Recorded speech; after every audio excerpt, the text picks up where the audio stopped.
two classic moves with a name that you can do clearly and you know when they start and they end, and putting them together so they fit an aim and you can repeat them.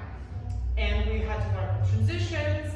You could bring in concepts from last week and previous week where you could change the timing of the move if that's what fits.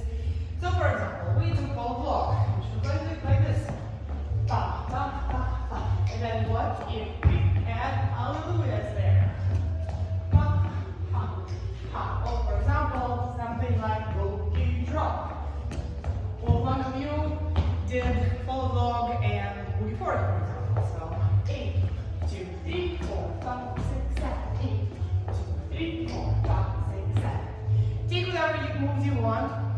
Take two moves, put them together, see how it works. There will probably be multiple options for transitions, or for direction, redirection, and so on.